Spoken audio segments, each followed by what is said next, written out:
Bonjour chers frères et sœurs, je vous salue chers amis, vous qui aimez l'histoire. Alors nous reprenons la poursuite de la série de vidéos sur l'ouvrage Histoire ancienne d'Israël, ouvrage, livre écrit par R. Deveau. Alors dans ce chapitre-ci, pour ne pas dire ce sous-chapitre, il veut parler de la religion cananéenne. Je vous ai dit qu'en fait les Cananéens, c'est eux qui étaient en Palestine, dans la région où est Israël actuellement. Et c'était des Noirs, parce que Canaan, c'est le fils de Cam. Alors voilà ce qu'il écrit. Jusqu'aux découvertes de Ras Shamra, nous possédions peu de renseignements directs sur l'ancienne religion cananéenne. Bon, on verra bien. L'archéologie avait fourni des images divines ordinairement anonymes, des temples dont on ignorait généralement le patron, des structures et des objets que l'on appelait souvent cultuels, seulement parce qu'on ne leur trouvait pas une autre explication. Les inscriptions de Phénicie, toutes du premier millénaire avant Jésus-Christ et presque toutes tardives, ne fournissaient que des noms de divinités ou des mentions de temples. D'autres textes étaient plus détaillés, mais ils étaient aussi récents et provenaient non de la Phénicie propre, mais de ses colonies de Chypre et d'Afrique du Nord. Il fallait recourir à des témoignages directs. L'Ancien Testament était notre meilleure source, mais il ne nous donnait que le jugement des adversaires de cette religion. Mais en fait, les Cananéens ils croyaient en un seul Dieu. Parce qu'ils ont un lien direct avec l'Égypte antique. Ils croyaient en un créateur unique. Mais ce sont les attributs là que les gens ont appelés des divinités. En fait, c'est ça. Lucien de Samosate, au IIe siècle après Jésus-Christ, Nonos de Panopolis au Ve siècle, Damasius au VIe siècle, justement, parle de traditions préservées dans des structures grecques. Le plus instructif était Philon de Byblos, qui à la fin du 1er ou au début du 2e siècle de notre ère, prétendait traduire un auteur phénicien qui aurait vécu avant la guerre de Troie. Bon, or, ce qu'il est en train de dire ici, là, ça c'est des périodes tardives, ça. C'est des périodes tardives. C'est des périodes tardives. Les Cananéens même, c'est eux qui étaient en Phénicie. Ce qui correspond au Liban actuel, c'est eux qui étaient en Phénicie. On le voit dans les évangiles. Cette femme cananéenne qui vient demander à Jésus-Christ de guérir sa fille qui est possédée. Et Jésus-Christ a dit, il n'est pas bon de prendre le pain des enfants pour le donner aux petits chiens. Mais elle a vaincu le cœur sacré de Jésus en disant, les petits chiens mangent les miettes qui tombent de la table des enfants. Voilà, cette femme cananéenne, donc une femme noire. C'est en utilisant le premier lieu de ces nouveaux documents qu'ont été écrites toutes les synthèses récentes sur la religion cananéenne. Des synthèses récentes. Ça ne rend pas réellement les faits historiques si c'est récent. C'est un problème.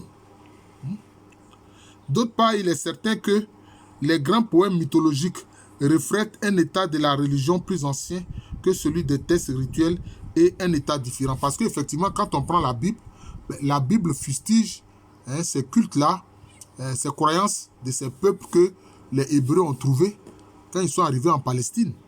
Voilà, quand ils sont arrivés dans ce qu'ils ont appelé la terre promise. Enfin, la religion ougarite n'a jamais été à aucune de ces étapes celle de tout Canaan. Chaque région, chaque cité et chaque sanctuaire même avait leur dieu favori. Non, il faut dire leur attribut divin favori. Voilà, c'est ça en fait. Ce n'est pas leur dieu, c'est les attributs divins. Leurs rituels propres, leurs légendes sacrées, etc.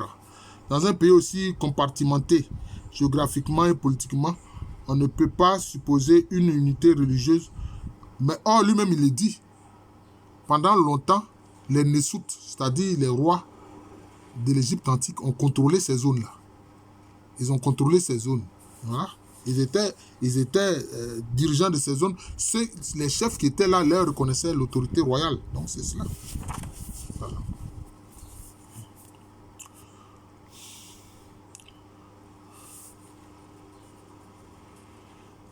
Rechef et Astarté, qui furent les premières divinités cananéennes adoptées par les pharaons et qui restèrent populaires en Égypte, ne jouent à peu près aucun rôle dans les poèmes et n'ont qu'une place limitée dans le culte d'Ougarit. La déesse Anat a une position éminente à Ras Shamra et en Égypte, mais elle n'est jamais mentionnée dans la Bible. Le problème, c'est quoi? Astarté, c'est quoi? En fait, Astarté, c'est un autre nom d'Isis. Astarté, c'est un autre nom d'Isis. C'est-à-dire la femme parfaite. Hein? La femme divinisée, la femme parfaite. Vous voyez? Donc, c'est ce qu'il s'agit. Hein? Isis ou Iset est appelé là-bas Astarté. C'est de ça qu'il s'agit. Ces variations interdisent de tracer un tableau uniforme de la religion de Canaan, mais nos sources se complètent plutôt qu'elles ne se contredisent. Ainsi, et pour ne reprendre que le dernier des exemples qui viennent d'être invoqués, la Bible ne mentionne pas Anat, mais elle cite Anatot et Beth Anat. Or, Beth Anat, ça veut dire la maison d'Anat, comme nom de lieu, et les colons juifs d'Éléphantine au 5e siècle. Or, Éléphantine, en fait, c'est en Égypte antique, c'est dans une partie beaucoup plus au sud, où il y avait même beaucoup de Naosiou, c'est-à-dire des Nubiens. Les mêmes figures divines apparaissent en plus ou moins au relief dans tout le domaine cananéen, avec les mêmes noms ou sous des noms équivalents, avec les mêmes caractères, souvent composites et jouant le même rôle. Parce que Astarté, Isis, etc., représentaient à elle l'enfant, c'est le symbole de la fécondité. Ça renvoie à l'attribut de la fécondité. En fait, c'est ça. Vénérer localement, bon, moi, je préfère dire, il a mis ses dieux, ses attributs divins ne sont cependant pas restreints à un lieu, car ils représentent des notions universelles et ils répondent à des aspirations communes. Oui, s'il dit que ça répond à des notions universelles, je suis d'accord avec lui, notamment la notion de la fécondité. Voilà, c'est ça, la mère et l'enfant. Il ne serait pas profitable ici d'entrer dans le détail des mythes ugarites qui ne sont qu'une des expressions de cette pensée religieuse, mais il est nécessaire de les utiliser en liaison avec les autres informations que nous avons pour définir les traits généraux de la religion de Canaan. Et il dit que c'est une religion polythéiste. Oh non, ce n'est pas une religion polythéiste, c'est une religion monothéiste qui croit en un seul créateur. Maintenant, le reste, ce sont des attributs divins que les gens ont appelés des dieux, comme ils l'ont fait concernant l'Égypte antique. Voilà. La multiplicité, voilà, maintenant il dit la multiplicité des noms divins dans tous nos documents le prouvait déjà. Donc ce sont des noms divins, mais ce ne sont pas des divinités. C'est ça le problème. Ce sont des noms divins, donc des attributs divins, comme je le dis là. Mais ce ne sont pas des divinités. Vous voyez? C'est comme dans l'islam. Dieu est appelé Allah. Mais ces attributs sont appelés les noms les plus beaux d'Allah. C'est ce qu'on voit. Rahman, miséricorde, quand Allah est miséricorde. Rahim, quand il est clément, etc., etc. Alim, quand il est grand savant, la connaissance infuse divine. C'est ça, mais les gens n'ont pas compris. Ils font croire que c'est plusieurs dieux, alors que c'était les Caucasiens qui avaient plusieurs dieux. Non, ce sont des attributs divins. C'est la multiplicité des noms divins, comme il a dit. Et pourtant, il parle de plusieurs dieux. Cependant, dans cette nombreuse famille divine, quelques figures seulement sont importantes. Le chef du panthéon est El. Son nom signifie simplement Dieu. Oui. C'est ça. Comme on dit, Gabriel, Dieu est ma force. Michael, qui est comme Dieu. Mais ça, c'est ça. C'est ce qu'on voit aussi dans les langues hébreues. Voilà, dans la langue hébreu. Dans toutes les langues sémitiques, sauf l'éthiopien, mais chez les sémites de l'Ouest, il est un Dieu personnel. Donc, il est un Dieu personnel. Si chacun vénère Dieu, même Dieu le Créateur, mais pour toi, il devient un Dieu personnel. C'est même pas ce qu'il veut dire. Il est le père des dieux et le père des hommes. Non, il n'est pas le père des dieux. Non. C'est Zeus qui est père des dieux. C'est Jupiter qui est père des dieux. Chez eux là-bas, chez les Caucasiens. Et sinon, il n'est pas le père des dieux. Il est Dieu. Maintenant, le reste avec des attributs divins, avec les noms divins. Voilà. Donc, vous voyez. Voilà. Le créateur des choses créées. Le père des années. Bon, c'est ce qu'on a vu aussi dans le Jérémie qui a dit l'ancien des jours. Voilà. Ils ont appelé Dieu l'ancien des jours. Bon, voilà. Il dit aussi, on l'imagine comme un vieillard à barbe blanche, à la barbe blanche. Il est sage, bienveillant et miséricordieux. Il habite un lieu mystérieux au bout du monde, à la source des rivières, au creux des abîmes. Bon, vous voyez que là, c'est quoi? Ce sont des attributs divins, bienveillant, miséricordieux. Ce sont des attributs divins. Ce ne sont pas des divinités, ce sont des attributs divins. Voilà, donc c'est un peu ça. Voilà, c'est un peu ça. Bon, l'une des épithètes est le taureau, elle. Ce qui paraît le définir comme puissant plutôt que comme fécond. Voilà. Ça, je suis d'accord. Ça renvoie en fait à l'esprit de la puissance. C'est pour ça qu'on voit que la lettre Aleph, au départ, ça représentait la tête d'un taureau. La lettre Aleph, là. La lettre Aleph, là. On dit Alif. En arabe, Aleph. En hébreu. Et puis, c'est ça qui est le A. Le A. Des lettres, comment on appelle ça, en Occident. Vous voyez que le A, là, quand on retourne, on voit que c'est la tête d'un taureau. Vous voyez, c'est la tête d'un taureau. Donc, c'est de ça qu'il s'agit. Voilà. Ce n'est pas le dieu taureau, non. Mais ça représente la puissance, la force. Donc, c'est ça. C'est ça. Donc, c'est comme si ça renvoie à des idéogrammes. Ça renvoie à des idéogrammes. Voilà. L'écriture des Akans, c'est des idéogrammes. Voilà, c'est comme ça. Voilà, maintenant il parle de la naissance de Dieu gracieux et beau. Raconte comme elle impréa 2 femmes qui donnaient naissance à l'aurore et au crépuscule. Non, c'est pas 2 femmes. Ça renvoie à la beauté du jour, l'aurore, et puis ça renvoie aussi à la beauté de la nuit. Ah oui, la beauté du jour et la beauté de la nuit. Mais ce n'est pas 2 femmes. Voilà, ce n'est pas 2 femmes. Oui. Son épouse en titre, sa paraître divine, est la déesse Asherat. Bon, vous voyez. Non. Oui. Ça renvoie à l'idée de beauté. Oui. Donc c'est un attribut divin. Ce n'est pas une déesse, mais c'est un attribut divin. La beauté est un attribut divin. C'est ça. La beauté est un attribut divin. C'est de ça qu'il s'agit. Bon. Elle est appelée souvent la dame Ashrat de la mer. Bon. Elle est puissante sur le cœur d'elle et des autres dieux, la prenant comme médiatrice. Ça renvoie simplement à la beauté divine. C'est tout. Donc ce n'est pas une déesse en fait, comme lui le croit. C'est ça le problème. Donc ça dit que souvent les gens d'Occident ou d'Europe, je peux dire les paradigmes de leur croyance, ils ont plaqué ça sur l'Égypte antique, sur l'Afrique et puis sur le Moyen-Orient. Ils ont plaqué ça sur l'Égypte, l'Afrique et le Moyen-Orient. Ce qui est faux. Ce qui est faux. Voilà, on dit, elle est puissante sur le cœur d'elle et les autres dieux et la prennent pour médiatrice. Asherat de Ras Shamra n'a que le nom de commun avec Asherah de l'Ancien Testament, déesse de la végétation et associée de Baal. Déesse de la végétation, c'est quoi? Ça renvoie à quoi? À la prospérité. Parce que c'est au sein de la végétation qu'on fait les champs et qu'on a les récoltes. Ça renvoie simplement à la prospérité, à l'idée de prospérité. Ce n'est pas une affaire de divinité. On dit associé à Baal. Bon, le mot Baal, ça veut dire quoi? Je vais voir ce qu'il a écrit ici. Bon, il n'explique pas. Baal, ça veut dire simplement maître.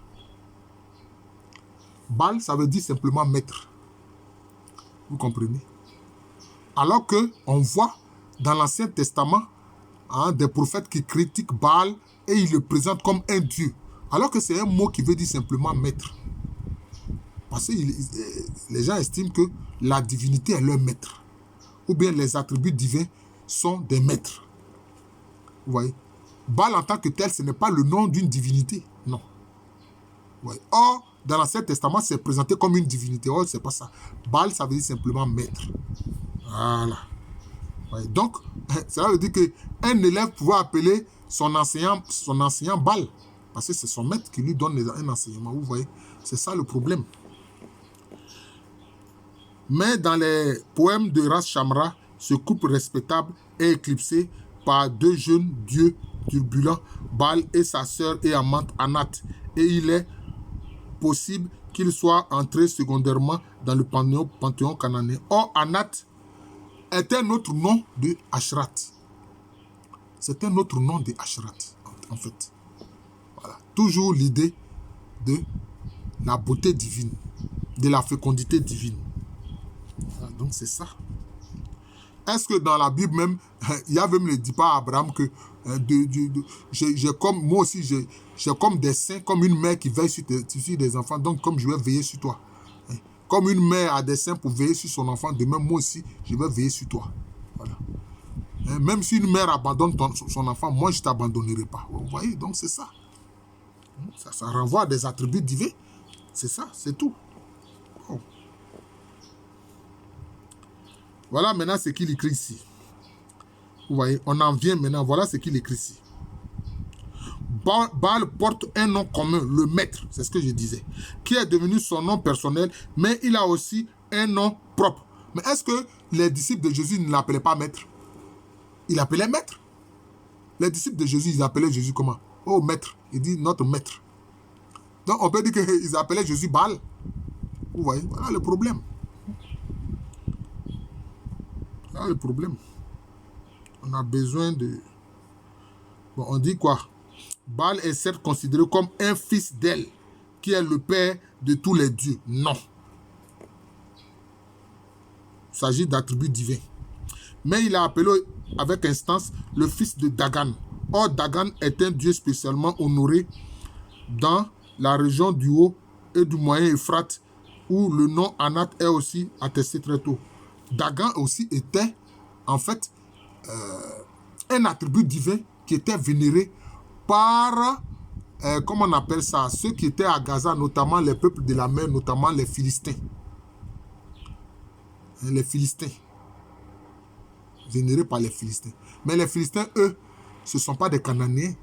C'est les peuples de la mer, les peuples qui sont venus de la zone de la mer Égée, donc vers la Grèce. Voilà, donc ils ont adopté cet attribut divin de Dagan. Voilà, donc c'est ça. Baal porte un nom commun, le maître, qui est devenu son nom personnel, mais il a aussi un nom propre, Adou à Rashamra, c'est-à-dire Adad, la grande divinité sémitique de l'orage qui amène la pluie et procure la fertilité. Donc vous voyez, c'est l'idée de fertilité. Mais ce n'est pas Dieu de la fertilité, non. Donc c'est un attribut divin. Il confond l'attribut divin avec la divinité. Voilà le problème. Et c'est l'erreur que fait ici, comment on appelle cet auteur-là, R. Devaux. C'est ça le problème. Maintenant, il écrit encore, Baal est le prince maître de la terre, le chevaucheur des nuées, un dieu des montagnes et se forme des orages, le maître des hauteurs de Sampon, qui est le lieu où les dieux s'assemblent et qu'on localisait au Djebel al-Akra. Bon, il n'est pas fatigué. Voilà, ce sont des attributs divins. Ce sont des attributs divins. Dans le même, là, tu as dit qu'il est le dieu de la fertilité, il est le chevaucheur des nuées, etc. Ce sont des attributs. Maître de la terre, ce sont des attributs. Vous voyez? Donc, c'est ça. Il est un dieu guerrier, aussi le héros tout-puissant. On le représente marchant sur les monts et sur la mer, brandissant une masse d'armes et pointant sur la terre une lance dont la harpe se termine en foudre. Ce sont des attributs divins. Et la capacité de la divinité. Voilà. Mais on a voulu montrer ça comme différentes divinités. Par rapport, je peux dire, à la perception européenne. Et c'est ça qui fait problème. Voilà. Donc c'est ça. On dit sa sœur et épouse Anat a les mêmes caractères contrastés. Elle est une déesse du combat et de l'amour, parfois atrocement violente et sanguinaire. Ça renvoie hein, à la tribu de l'amour et de la lutte. Mais quand on dit de la violence, bon, parce que, bon, il permet de se défendre. Vous voyez, tout ça, on veut présenter ça comme une divinité. Le type de la femme jeune, belle, désirable et donneuse de vie. La déesse Astarté est dans les grands poèmes de Ras Shamra comme un double de Anat. Je vous ai pas dit que c'est la même chose. Je vous ai dit que hein, Anat, là, c'est Astarté. C'est l'idée de la fécondité, de la fertilité hein, divine, c'est tout. Parce qu'on sait que la fertilité, hein, etc., c'est lié au principe féminin. C'est tout. C'est lié au principe féminin.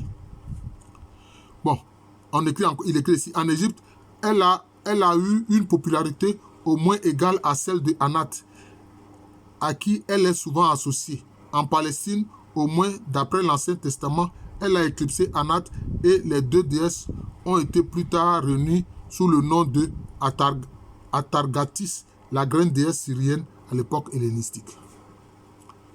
Ça renvoie à la même réalité de la fertilité, de la fécondité, mais avec des noms différents, avec des noms multiples. C'est ce que les gens n'ont pas compris. Les différents peuples qui étaient justement en Palestine donnaient différents noms, mais à la même réalité. À la même réalité de l'attribut divin hein, lié au féminin. C'est de ça qu'il s'agit. Et sinon, il ne s'agit pas de différents dieux, non. Le dieu El, dont l'autorité est menacée par Baal. Comment son autorité peut être menacée par Baal? Puisque Baal veut dire maître. Donc, elle aussi est un maître. Vous voyez? Bon. Vraiment, R de vous, je ne sais pas ce que je vais dire, mais...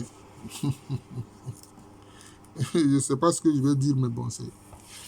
Vraiment, c'est une mauvaise compréhension qu'il a hein, de la religion hein, qui a lieu, qui avait cours à Canaan. En fait, il a une mauvaise compréhension. C'est une compréhension qui est liée à un regard d'un occidental. Alors, un regard d'un occidental. C'est comme ça. Les poèmes mythologiques de Ras Shamra ont un contenu religieux. Ils ont été retrouvés pour la plupart dans une bibliothèque proche de deux temples.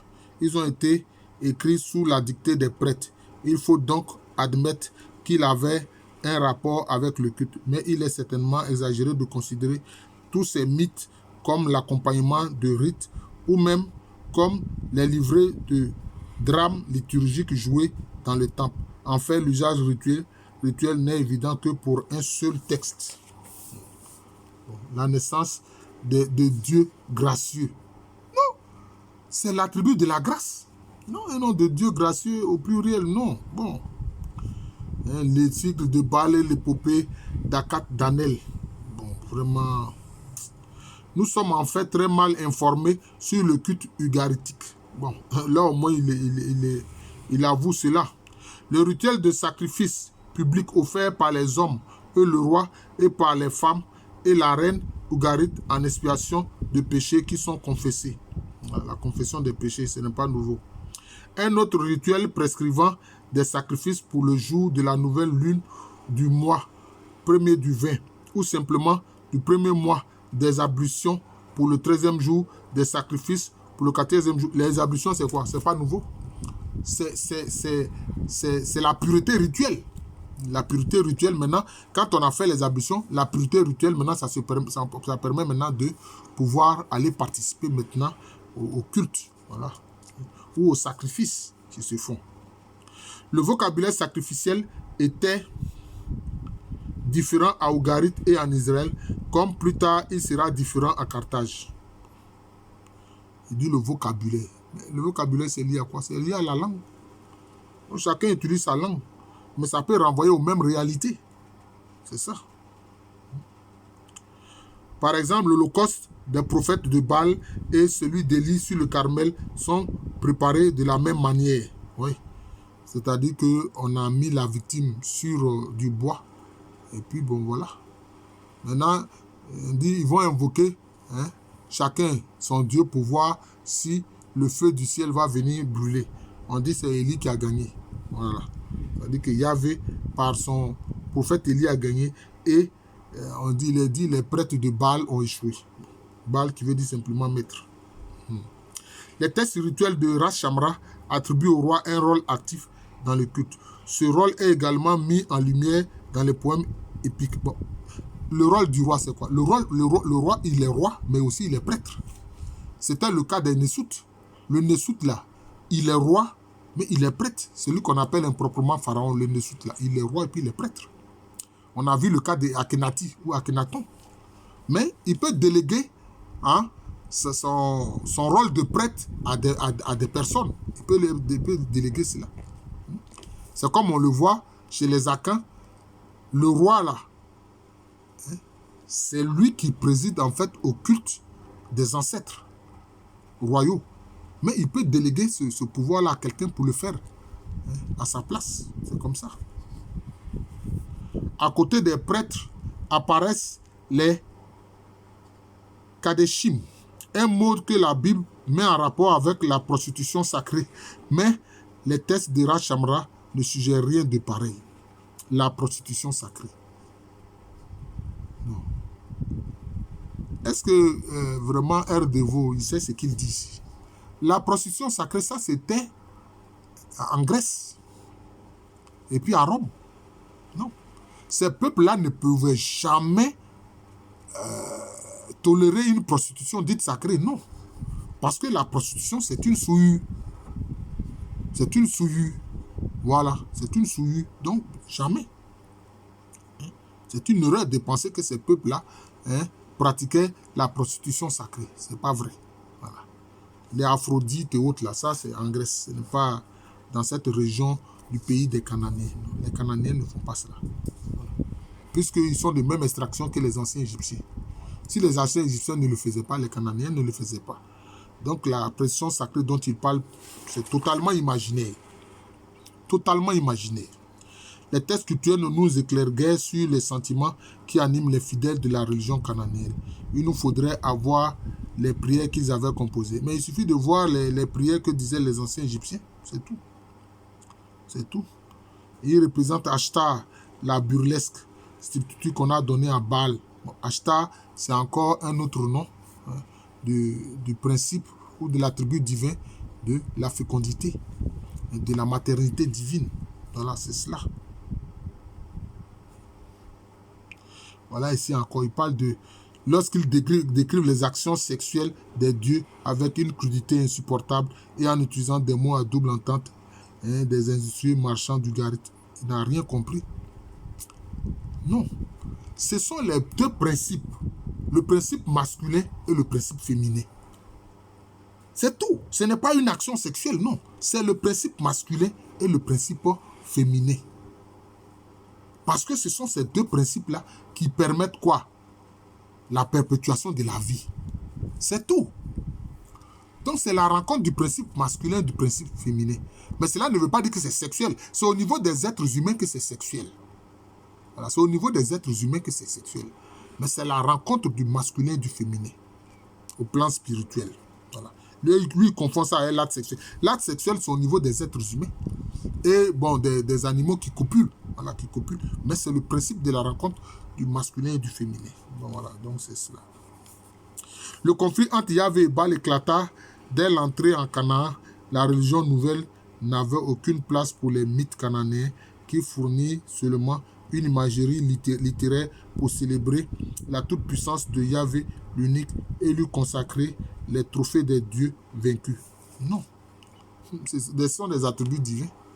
Mais chaque peuple a le nom qu'il donne au Créateur. Ils ne vont pas appeler Yahvé le Créateur comme le font les Hébreux. Voilà. Les anciens Égyptiens, ils l'appelaient Netcher. Le Créateur, c'est Netcher. Ils ne vont pas utiliser le nom Yahvé. Voilà. C'est ça. C'est comme les Akans, ils appellent le Créateur Nyamé. Chaque peuple a un nom pour désigner le Créateur. Les Bambara disent Mandala. Les Dogons disent Ama. Les Bantous disent Zambé. Donc c'est comme ça.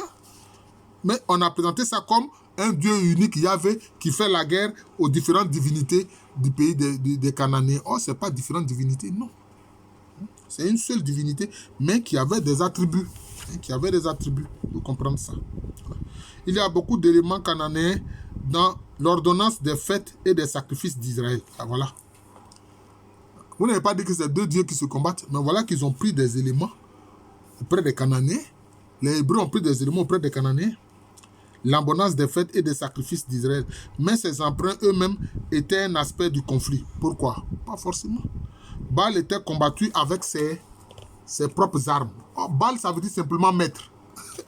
ça veut dire simplement maître. Si l'on considère que tous les groupes étrangers, même des non-sémites comme les Hurrites et plus tard les Philistins, ont tout oublié de leur religion propre très peu après leur arrivée en Canaan. Bon, j'ai dit les Philistins, c'est les peuples de la mer, c'est des peuples de la mer. Bon, il dit les Hurrites ne sont pas des Sémites, ça j'en doute. Je pense que les Hurrites sont des Sémites. Voilà, c'est tout. La lutte entre Yahvé et Baal se soit si longtemps prolongée et que malgré les compromis et à travers beaucoup d'infidélité, elle se soit achevée par la victoire du yahvisme.